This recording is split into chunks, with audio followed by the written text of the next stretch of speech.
Welcome to The Common Fan, your go-to podcast for SEC smack talk, top 25 game day predictions, and fan-first football takes in college or the NFL. Here is your host, Bryce Tillman. So grab a drink, pull up a chair, and let's talk ball. Week 12 is in the books. Some teams stepped up, some teams stepped down. We're going to dive into it today. I'm your host, Bryce Tillman. Joining me as always, Kyle Dewitt, Cameron Williams. Guys, what a weekend of college football, man. I mean, the upsets, the look-ups from teams stepping up to the plate. I mean, it just doesn't get much better than that. Man, I don't know. I just had a feeling this weekend was going to be pretty wild, but there was a few shockers in there, and we'll talk about it some more. But I am so surprised there's still an undefeated team in the SEC. And to start the day, South Carolina going up 30-3 in the first half, I was like, you know what? I've accepted it. Today's gonna be crazy. Bama's gonna take an L.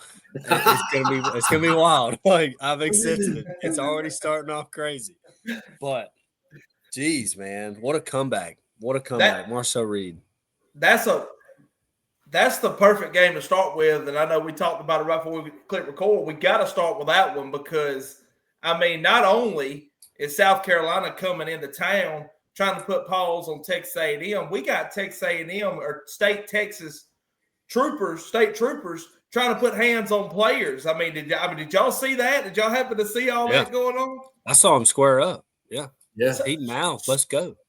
So, y'all help me recall exactly what happened. I know Neighbors called a touchdown pass, and he was getting injured, and he was starting to run into the tunnel, and the state trooper Harbor. Yeah. Puts his hands on them and shoves them out of the tunnel, like shooing them back to the field. Well, the problem is he, like, you could see him like holding his hamstring because it was an 80-yard reception, right? So he's like holding his hamstring, running into the tunnel. And he's like, man, I'm hurt. And you can see when he's walking back, he's like grabbing his leg. And the dude just comes up out of nowhere and shoves him. Like, dude, honestly, I thought it was going to be crazy backlash because of like how he pointed at him. Like, I'm sitting there thinking like, man, it's about to get wild. Well, it did get bad, Cam, to his point, because if I'm not mistaken, I think the state of Texas has already relieved him from – I know he is game day duties, eligible for game day duties, and I think they were pending if he was going to get released from the state of Texas for, working the highways. I saw today he wasn't going to lose his job. Good. I hope he don't. And yeah.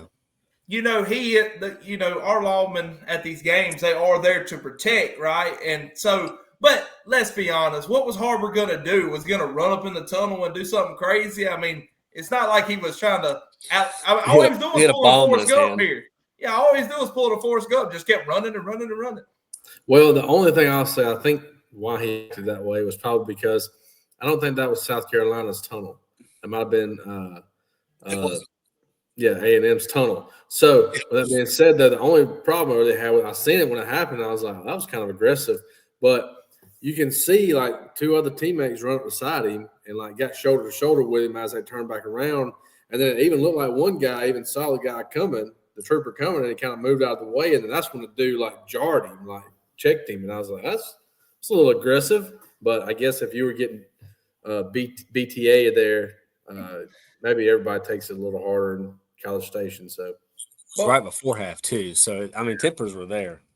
Well, right before half, right? So they're down 30-3 at halftime. So this, he's already, like y'all just said, on edge. Like, they're fixing to ruin their perfect season. And I just thought that was a little unprofessional, and I think that could have been handled a lot different.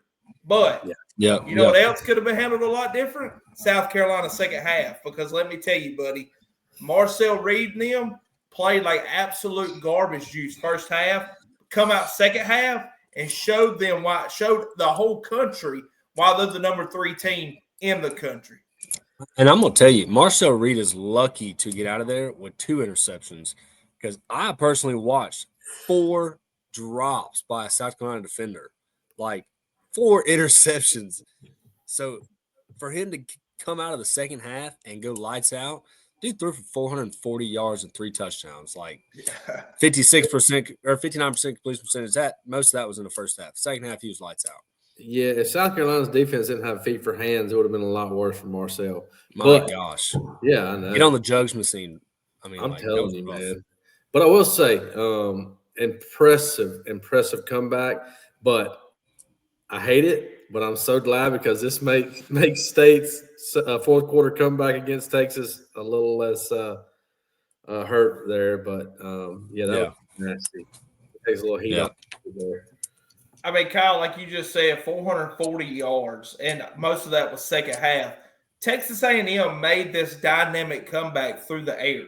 They only rushed for 64 yards the whole game. Mm-hmm. And I mean, Lenore Sellers, he played lights out first half. I don't know what happened second half. I don't know what Shane Beamer and them decided to turn away from. Why in the world with a 27-point lead are you letting people get over the top of you? That's what I couldn't understand. Like, why was Texas A&M beating them deep? Like, Reed was throwing bombs. Like, they were getting beat.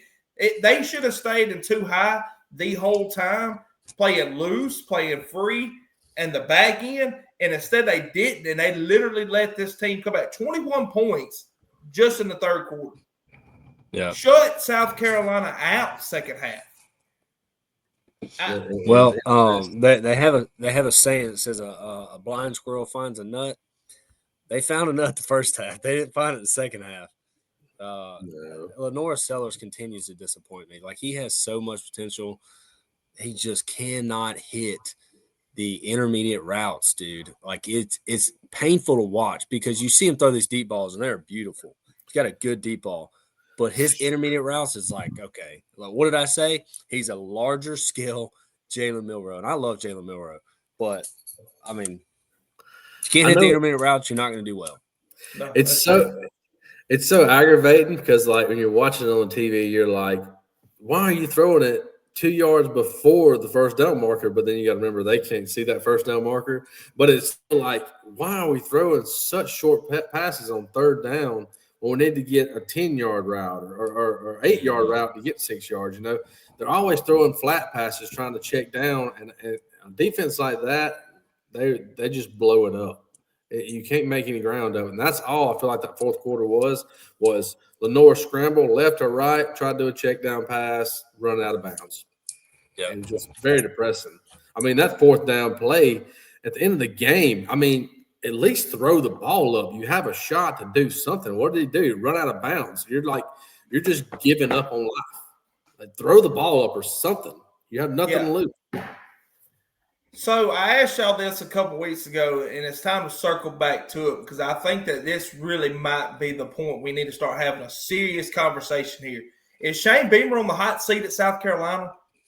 If he's not after this week, I don't know. I don't know if he ever will be. Because South Carolina is a better program than this, man. They play better. They play harder. Their schedule, I mean, it kind of lined up. It wasn't the hardest schedule in the world. Now, they had some tough games, but welcome to the SEC, right?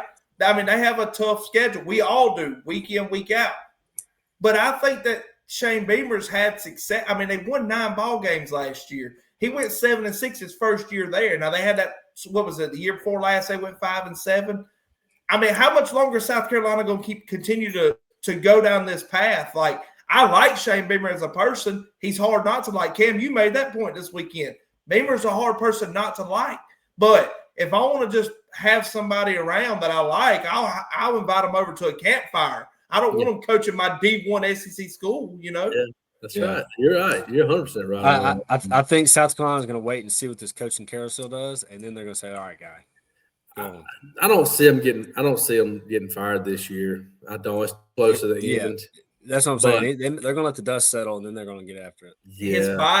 His buyout, looked it up earlier, it ain't but like $26 million. That's really not that bad, dude. Yeah, compared to Brian Kelly. Right. And Billy Napier and James Franklin. And Billy Napier's like $17 million or something? Well, I'm talking about – I thought his was a little more than that, but I was talking about collectively. Like, Florida's had to pay out over $50 million in the past few coaches they've had. So – yeah, I won't say if I did or not, but I know Jeff Levy's is $12 million. So I did take a gander at that.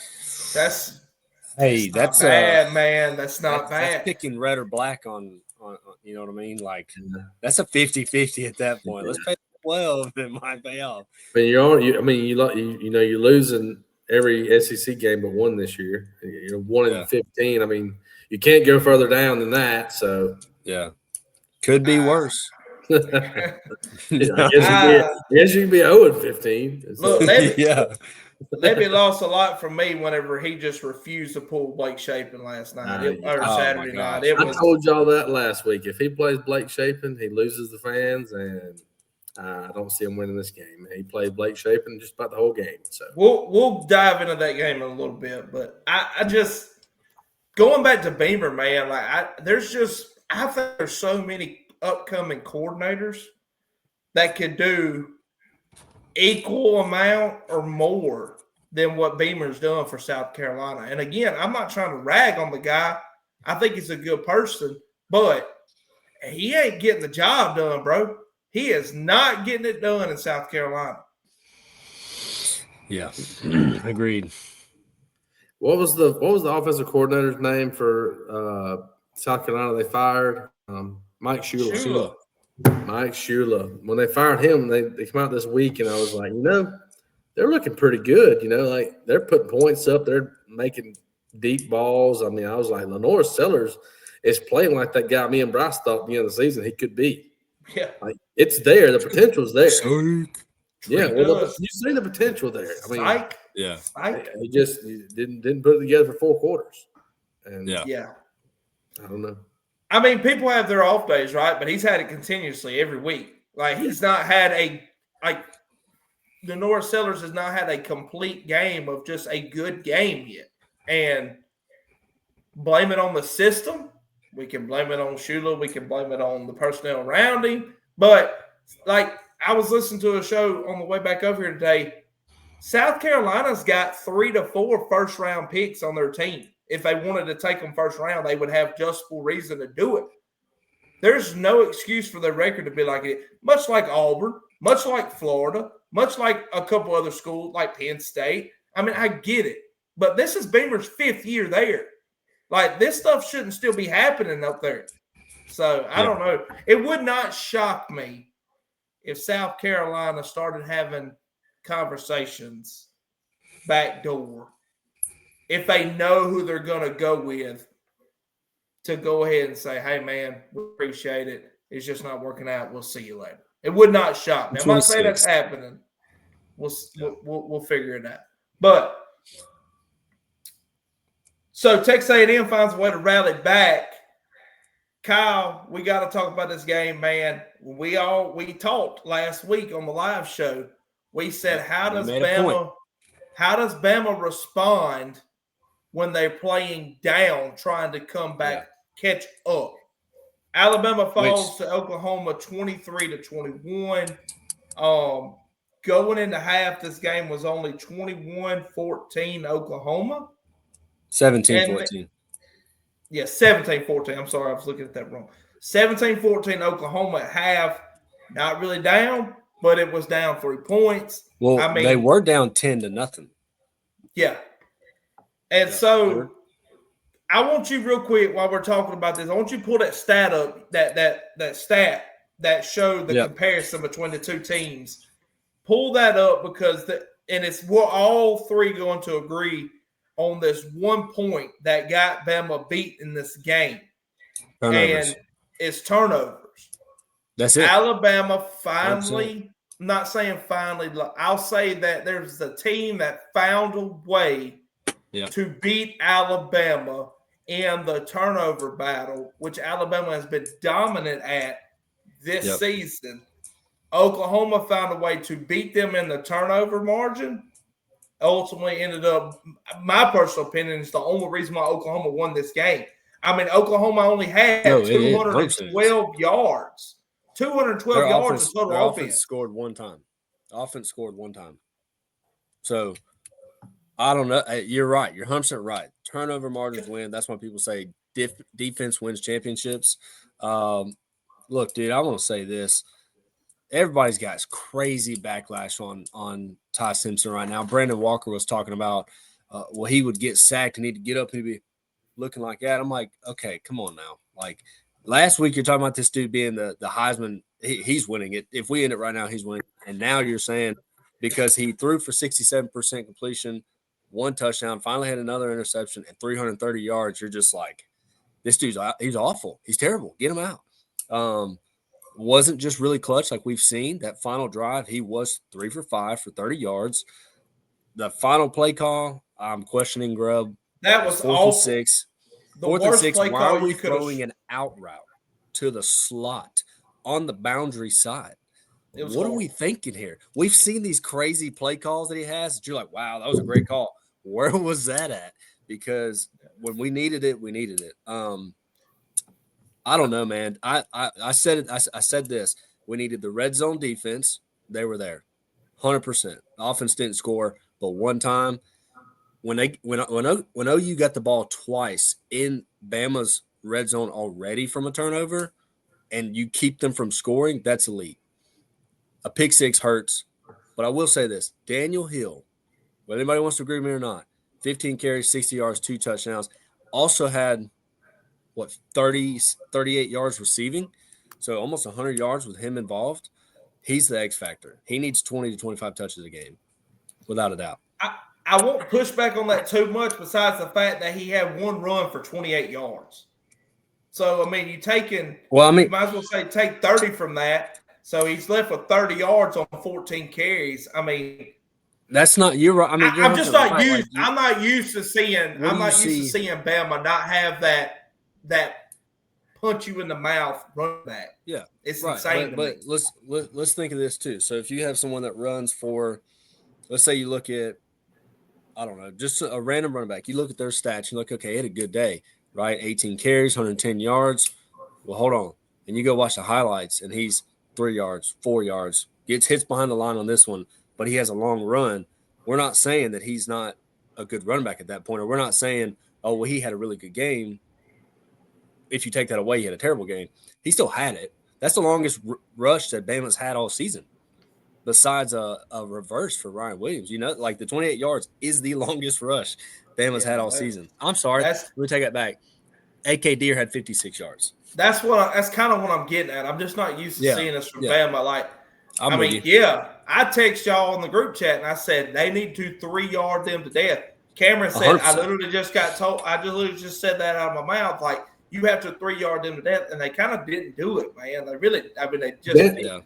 Jam Miller here, I feel like they leaned on him more in the first half, and that's where it hurt him because he gave up a fumble. He wouldn't get but about a yard of play whenever he would rush. I feel like that kind of set them back. But I want y'all to listen to this. First downs, OU 12, Alabama 23. Third down efficiency, 3 of 13 for Oklahoma, 5 of 13 for Alabama. Total yards, 212 for Oklahoma, 406 for Alabama. 138 yards passing for OU, 326 for Alabama. 15 for 23 for Oklahoma, 28 for 42 Alabama. They won. Look, time of possession, Oklahoma 25 minutes, Alabama 34 minutes. Penalties, 5 penalties for Oklahoma, 2 for Alabama. So Alabama won all the way around this thing except for one thing. Turnovers. The turnovers and the line of scrimmage. That defensive line was putting more pressure than Ty Simpson's seen all year. How do you put 406 yards of offense up and only score 21 points? Turnovers. That's the only thing. That's it. It was turnovers. It wasn't just Ty Simpson. If you look, Jeremy Bernard had a fumble that he got away with that they didn't call. 2 of them. I'm sorry. Daniel Hill had a fumble that, we ended up getting the call on, but then get those interceptions. So it was just a bad day. On top of that, I know you said, and it was a blessing, but that interception in the end zone, that safety was going to jump that route. I know it was a pass interference. Right, 100%. It was still going to be a pick. It was still going to be a pick. But it was a blessing. For sure. It was a blessing because the receiver has to have the chance to get the ball. I agree. So that's the only reason it got called. The only thing he jumped that. The only reason why I said it wouldn't get there, though, because that safety was 3 to 4 yards in front of him. He wouldn't have made that ground up. Did they call holding or pass interference? Pass interference. It looked a lot like holding because before he even got him was routed. I will not take anything away from Alabama in this game. I will not do it. You will. I cannot even. No matter how much I dislike them, no matter how much I'm a big rival to them, I cannot sit behind this desk right now and say that Ty Simpson is not a good quarterback because that's simply not true. But let me tell you something. Ty Simpson had some throws that my little 4-year-old could have made better than that. Like, this was awful. And it was plays that people wouldn't even in his face yet, and he's throwing it in the dirt out there. This Ty Simpson Saturday reminded me a lot like the Ty Simpson week 1 against Florida State with some of these throws. And look, make no mistake about it, Brent Venables is the master of showing you a front and being able to design and disguise it and manipulate a different coverage. He's also the king at being able to have design blitzes and delayed blitzes, and that's something that Bama has seen this year, and Ty has typically been able to punish them over the middle. And by the way, let's add this. If they would have done that on that 4th down call and Isaiah Horton's going over the middle like he's been doing all season, that's probably a touchdown because that middle backer design blitz inside, and nobody was in the middle of the field. Yep, y'all aren't mentioning this, but I've seen a lot of passes dropped in that game. There was multiple times there should have been first downs. Hey, hold on, are we talking about Florida State or this game? That was Florida State too. Yeah, Alabama had some drops. I feel like a weird feeling. Man, I did. We talked about it. I didn't really think I didn't have that. I felt like Alabama was going to pull it out because they just looked like they were playing better. But the only thing was what I told y'all was I feel like Oklahoma was better at was their defensive line, and Alabama didn't have a rushing attack. Well, Daniel Hill started playing, and they started looking a little better once he started running. But they were putting more pressure on Ty Simpson, and he was making good throws, but he made some bad ones, like you said too. So I feel like that kind of played a factor here. But I'm gonna tell you too, that kicker for Oklahoma, you can't take nothing away from him either. Dude is lethal. Yes, he's a good kicker. Very good kicker. Big lefty, dude. Wasn't the Bama game when the Bama kicker got all up in the center's face about a snap or something? Yeah, bad snap, bad. That missed field goal too. That field goal had no shot of making it, whether it had been the perfect snap. Like when it was a high snap. It was a high snap. It was set and his foot was put on it. Let's put it that way. Well, I'm not saying that his windup was thrown off or what. But. And that's what DeVore said. He said there is a routine to it. He said, but at the same time, the ball got down. When your placeholder has to get up off his knee to catch the ball and then come back down, and you're in mid stride, I can see it messing you up. Gotta have those, man. If you have that, it's a 24-23 game. Right. I mean, there's no doubt about it. Offense played well. Defense played well. Turnover margins, lose. But let's say this. I don't know if y'all agree with me or not. Josh Cuevas is a dog. Yeah. How many times have we seen him catch the ball in the flat, hurdle somebody, and run for another 10, 15 yards? Yeah, no, I thought that too. Was that the tight end? Yeah. Yeah, he's good. He's good. He is. When we're talking about drop passes, I mean, we got to transition on into this game right here. Texas versus Georgia. Did y'all see how many drops Texas had the first half of that game? I mean, they couldn't catch the Black Plague during England 800 years ago. Like, it was awful. I have never seen down the street begging for it, couldn't get it. Look, Ryan Wingo is the LeBron James of college football when it comes to a flop. If you put a pinky finger on him, he is hitting the ground acting like he just took a backflip.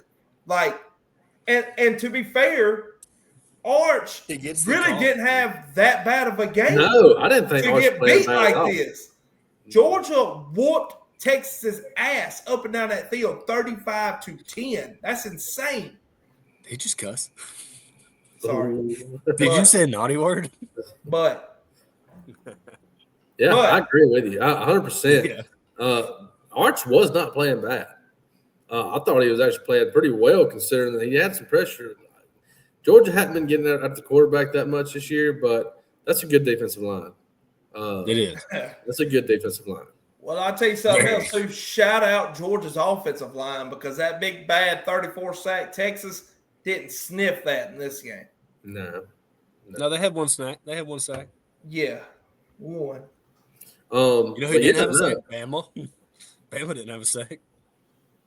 I thought that it should have been a lot better of a game. No, I mean, I'm telling you, that bye week changed Georgia's whole mentality. Oh my gosh, that a bye week in a crucial game like that is like having someone in checkmate. They don't even know it. Like they are so much further ahead of the schedule at that point. Dude, Gunnar Stockton needs more love. He played so well. 24, 29, 229 yards and 4 touchdowns. Did have an interception though, but he played well. That's pretty good. Rush for 100. Dude. They rushed for 128 yards on top of that. So when I'm looking at this, I'm saying shout out Georgia's offensive line, and the wide receivers for Texas would have 2 footballs duct taped to each hand for the next week. Oh yeah, that was embarrassing. And then shout out Kirby Smart for deciding to go for it on 4th and 1 in his own territory. Go down and score. Go down and score a touchdown, and then turn around and say, "Let's onside kick that bad boy." And then they got it, and then they scored another touchdown. I love it. I absolutely love it. Kamario Taylor had more points against Georgia than Texas did. Just remember that. Look, Bama or Georgia can't beat Bama. Bama can't beat OU. OU can't beat Texas. It's just some teams got numbers, here? man. What are we doing here? And Auburn ain't beat anybody, and neither can Mississippi State.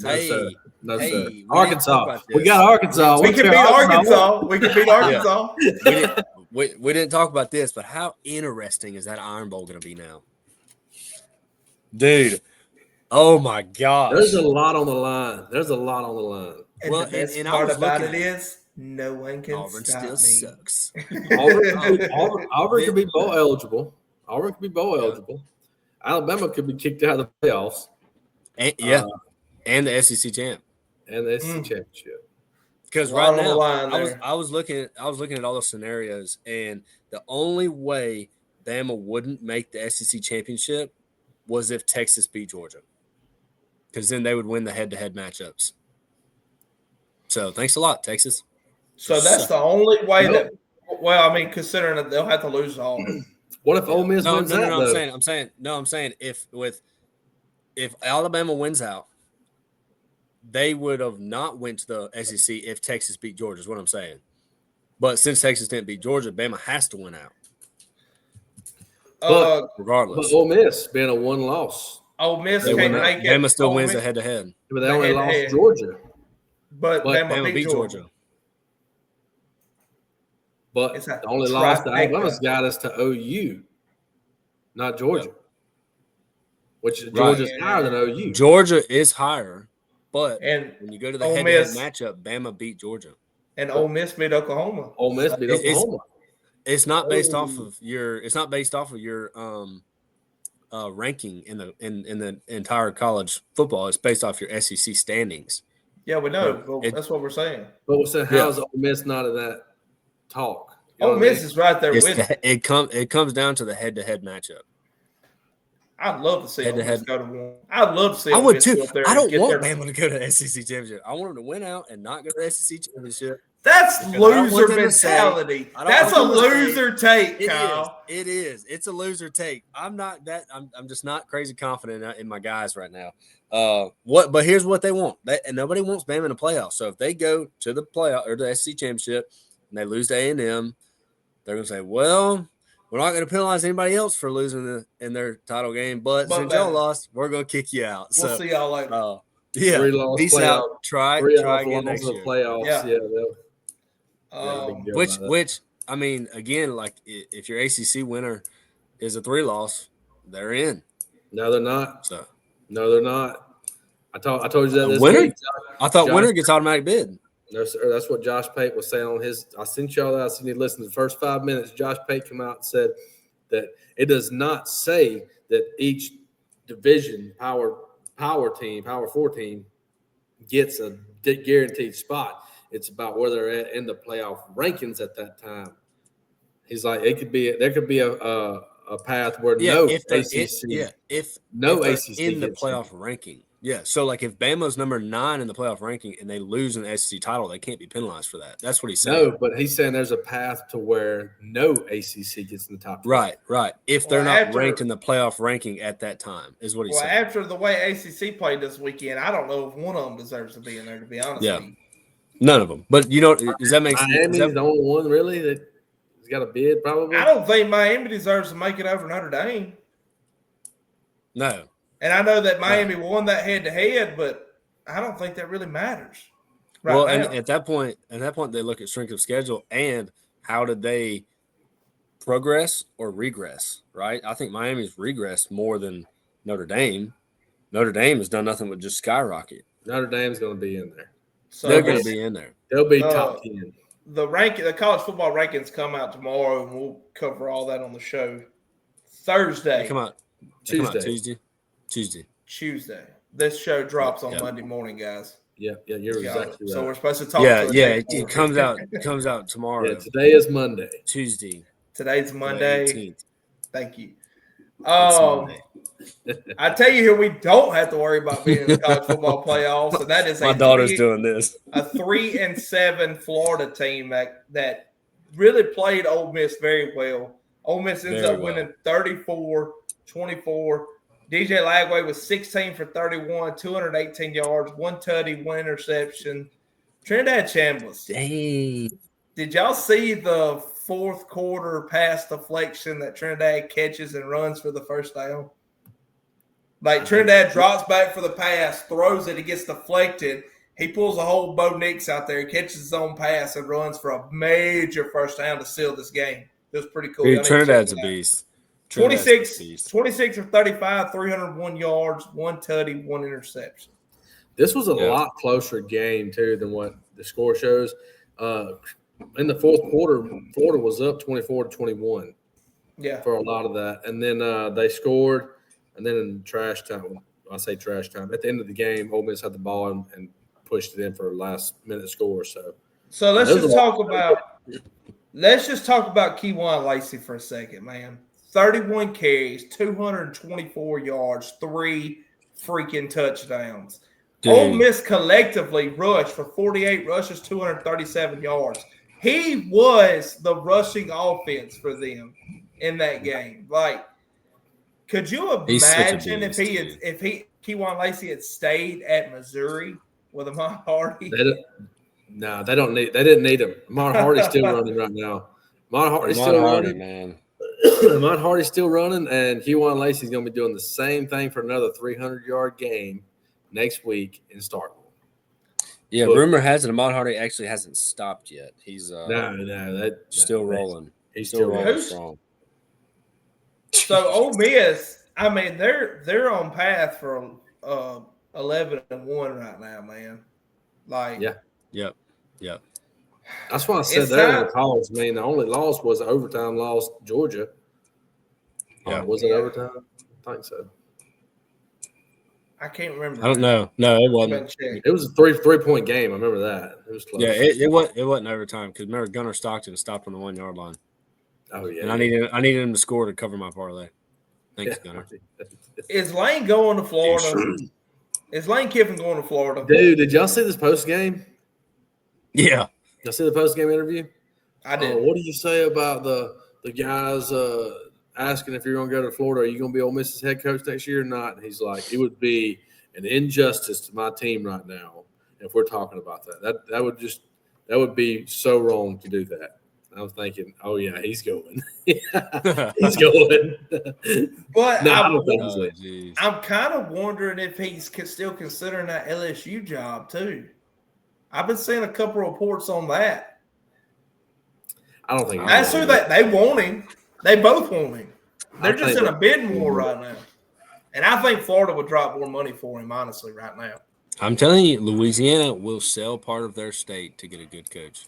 They will give it back to the Spaniards. So will Florida. But Pierre Park will be his own country down there. from like Miami down to extended Pier Cuba. Park, look, all of them. If they south of I-10, just y'all can have them. Go back to Mexico. Mexico. Mexico, papi. All right. Well, I don't know, man. I think Ole Miss has got a really just as good a chance as anybody else to win national championship this year. Well, they're playing 100%, dude. 100%. Ole Miss is playing good. Lights out, dude. They're playing good. I mean, Florida, they're playing good against them, but I don't know. Lane's just got that factor where he can blow somebody out that he shouldn't be blowing out, but he can also keep a game close with a game he shouldn't have close. Still seeing that Egg Bowl being close, man. I still see it being a close game. I don't. After seeing Ahmad Hardy run for 300 yards, nah. The Kewan Lacey, nah. Look, it's rivalry, bro. It's rivalry. Mississippi State beats Ole Miss, dude. That'd be wild. I'm not even thinking that way because this is going to be a disappointment. It's just prepare myself for 300-yard rush game. Mississippi State can't. 300 yards is crazy. Like you hear about that in high school. I think the record they gave it to. It was fourth quarter. They were still feeding him the ball. They were trying to get him 300 yards. And Eli Drinkwas, he's a little spiky. In the third quarter, they're like, "Hey, Drink's a little bit of a he'll shove it in your face. He's that kind of guy." But I seen him out there in the fourth quarter. I'm thinking you're destroying us. I would hate for something really bad to happen to Ahmad Hardy right here, you idiot. But instead, they're like, "No, we're gonna give him 300 yards." And anyways, he got 300 yards, and I think it was a chip on his shoulder to say, "Hey, I'm from Lawrence County, Mississippi, and all you hoes skipped on me. I'm a 0-star recruit, and I am showing y'all that I'm the best running back in college football. So y'all can all suck it. Take this, nerd." Yeah. Don't care about your 5-star recruits. 5-star ain't crap whenever you got a 0-star running for 1,300 yards in a season. All right, y'all ready to do a flash recap? Before we am I leaving off a major game that we wanted to discuss? Do the ones that we did the other day. All right, we'll leave it out. Call them out too. Takes an upset. Louisville upset. All right, Clemson beats Louisville 20-19. What an ugly game, too. Dude, it was awful. I think we could have all went there and tried to kick a field goal because they Ohio State BTA'd UCLA 48-10. So look, I want to say this because I saw. Don't give me that. No, listen. Don't tell me what it is. Just tell me. No. Someone they put like some Bama fan talking about Ty Simpson. He put all quarterbacks up, but if you look at Ohio State, Indiana, and Bama, all their scores against the same team were identical, almost. Like it's the funniest thing because even all the quarterbacks played the same way. I think Ty Simpson. Poor Wisconsin had to see Indiana, Ohio State, and Bama in 1 year. I think Ty Simpson probably lost his Heisman race Saturday. Oh, without a doubt. I think he did. I'm sorry. 100%. I agree with you. That's why I texted y'all. I said Mendoza, Sayin, Love. Who was the fourth? Marcel Reed. I'm seeing. But a lot of people are saying it's between Sayin and Reed, and I'm just like, y'all are disrespecting my boy Fernando. Mendoza took Indiana and BCA'd Wisconsin 31-7. Dude, I was thinking that was going to be a lower scoring game. I mean, I know it's not super high, but that's a good defense. Wisconsin. Yeah, and that was actually. I thought Indiana would put up a lot more. To be honest with you. Well, they've been playing pretty good. Wisconsin been playing pretty good. Well, that's what I'm saying. Wisconsin lost 34-0 to Ohio State. They lost 38-14 to Bama, and Indiana's been killing everybody. I'm thinking it's gonna be even worse. You think Lou Fickell's fixing to get fired from Wisconsin? You know, he was the coach of Cincinnati that took Cincinnati to the playoffs when I think it was Alabama that whooped them, or was that Georgia that whooped them? Alabama. That's when Desmond Ridder was a quarterback. Yeah. And, I think Lou Fickell might be fizzling his way out of Wisconsin. Hey, have y'all thought about this, though? This team sneaking into that playoff in the last minute? USC? Don't say yes, dude. Don't say that. Iowa? I could see it. Didn't both of y'all pick Iowa? I think I was the only one who wrote USC. Wait, hold on. It was a very good game. I watched a lot of the highlights on this. I think Kyle Did you We pick picked Iowa? We picked Iowa just to say, like, hey, look, I know they're going to lose, but I want them to win. Y'all just said that to be different than me. It's fine. Yeah. Texas Tech killed UCF, by the way. Dude, that linebacker needs to be in the Heisman talk. Well, they said he is in the Heisman runnings. They're saying that he's like the 7th best odds. It doesn't What a make sense. guy. What a guy. I think he kicked a they're field goal or pushing something for there, didn't he? Didn't he kick a field goal or kick a punt or he something? he took a snap and ran a touchdown. Oh, Could you imagine being a linebacker in the big year of 2025 and winning the Heisman? Wouldn't that be His something? numbers are better than Manti Te'o's the year that he went to New York. Like more forced fumbles, more interceptions, everything. So Notre Dame smacked Pittsburgh too, by the way, but that's okay because Pittsburgh's coach said that he didn't care if Notre Dame beat them 110-10. That doesn't matter because it's not ACC. So, yep, correct. Notre Dame wins 37-15. What a loser mentality from that coach to say that he didn't care if he got beat like that. Loser. Georgia Tech barely squeaks out against Boston College. Bro, why are they playing down to everybody they play? Boston College is like 1-8. They're 1-10. 1-10 now. They're 1-10. And they started out their first game. They demolished somebody, and I remember looking at them. I was like, okay. Fordham 66-10, and then they lose Michigan State by 2, 40-42. So we were all like, "Oh, they're looking pretty good." Which one of y'all picked Miami to lose the NC State? Me. Yeah, well, that didn't happen. That was another one of those like, man, I'm gonna pick them because I want them to win. 41-7. Beck went 21 for 27, 291 yards, 3 touchdowns. That's why I said he's slowly climbing back to like, okay, we might give them a bid, you know. Did TCU trick all of us at the beginning of the season when they played North Carolina or what? 44-13, BYU beats the crap out of them. Yeah. This TCU team, man, I thought they had it. I thought they was piecing things together. I didn't think that they was going to make the playoffs or nothing like that. But I was like, man, they got a pretty decent squad over there. Sonny Dykes still there as the head coach. No, sir. 6-4 now. TCU.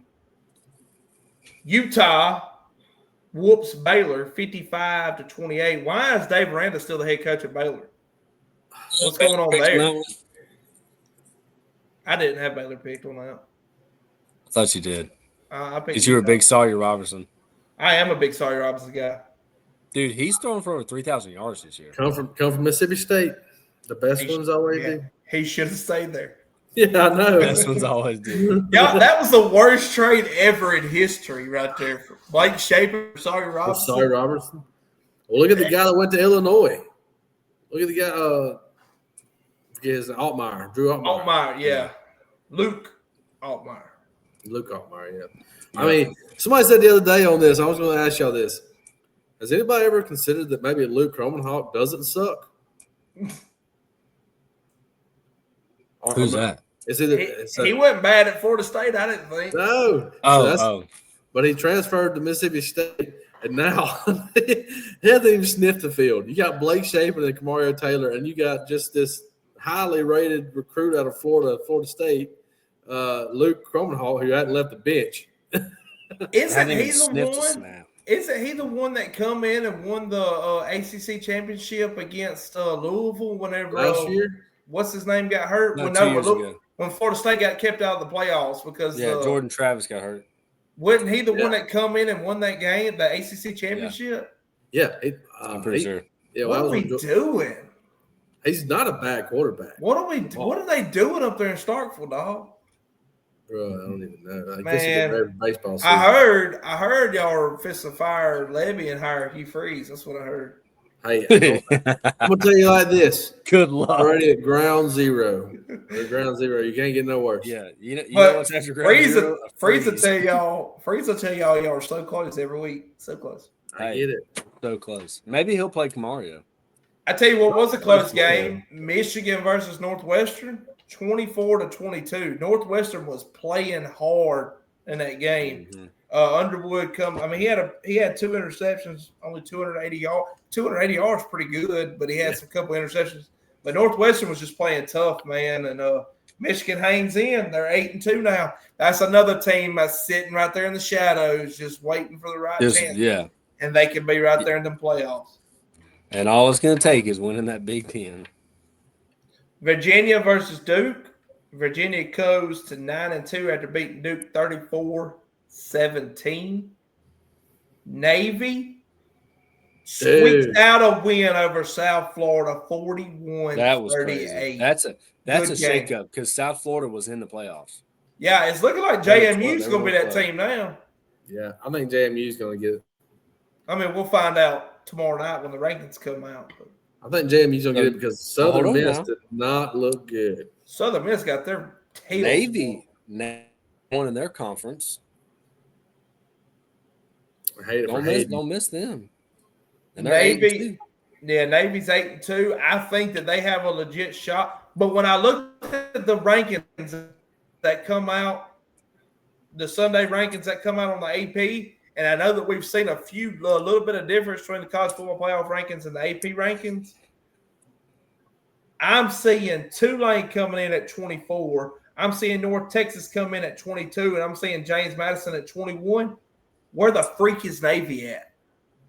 Yeah, they're not in there. That's what's blowing my mind. It is disrespectful. JMU's 9-1, North Texas 9-1. I get it. North Texas Tulane's and Navy and Tulane. Now Navy received 61 votes. So they're the first, pretty much they're the first team out of the rankings right now. They're 26. But 26. What happens when that final bracket? Yeah, I think it's it wouldn't be the final bracket. What happens because the Army and Navy game play later every year. And if Navy needs that win against Army to solidify their playoff spot, that's going to hurt them because that game being later. Am I right on that? Don't they play like the week after Thanksgiving? Let's look. Let me look it up real quick. So y'all continue. Talk what y'all was talking. I think that the ACC is still a toss-up. I think only one team at this point really deserves to make it. Well, I'm getting that. I don't even know who goes into the championship game. Who do you have for the ACC championship? I mean Pitt's got just as good a chance.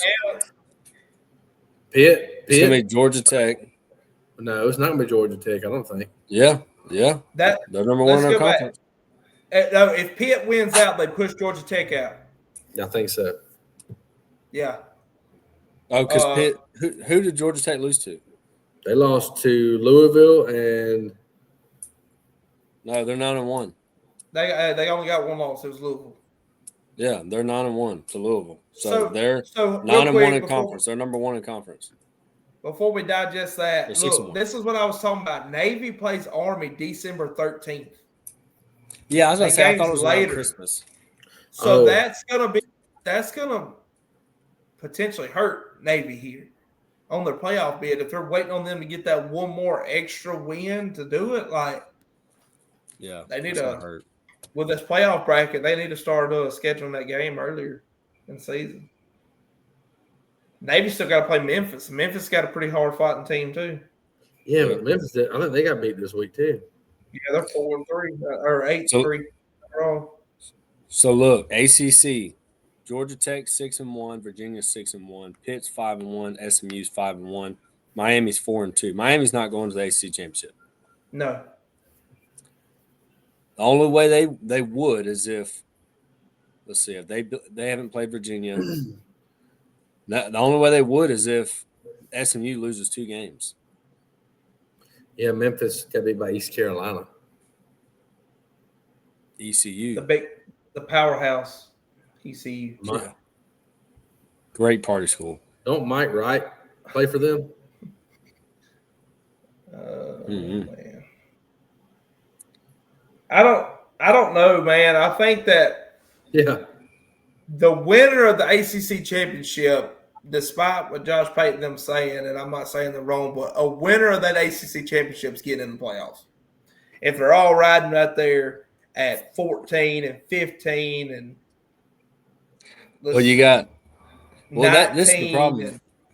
this is the problem with Miami. They're 8-2, they're 15th, they're 4-2. They're not going to the ACC championship.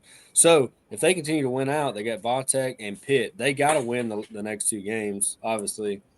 And maybe they do squeak in, but they're not getting in over the conference champion. There's no way.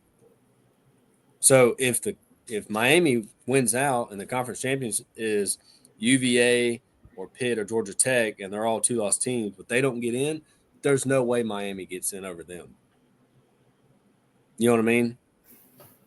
Well, Pitt's a 3-loss team now, so I don't. All right, so Georgia. Oh no, freeze! Kyle's freezing. Freeze warning. Repeat what you said, brother. You're good now. All right, so Georgia Tech loses to Georgia, right? Now they're not. Okay. Let's call them a 2-loss team. They go to the ACC championship and they beat, let's say, Virginia. But Miami's ranked ahead of Georgia Tech right now. So if Miami's in the college, they're not going to put Miami in the college football playoff over Georgia Tech, who just won the ACC. No, not who's 10-2 with the ACC championship. No. Yeah, that's what I'm saying. But if they keep Georgia Tech out, they better keep Miami out. Yes. I don't know. We'll dive into that. We'll dive into that Thursday on our Thursday live show when we break down the college football rankings or the playoff bracket. Make sure y'all like and subscribe. Here's a big one. OU's got Missouri this week. Does Ahmad Hardy run for 300? No. Not on that defensive line. No. I don't know. I know you probably want them to, but I do. I want them to. Because you know what's even crazier? Don't tell me listen, if everything plays out like it is, OU's 8, Bama's 9, they see each other in the first round of playoffs. I would love that, actually. Because I would want to see that win.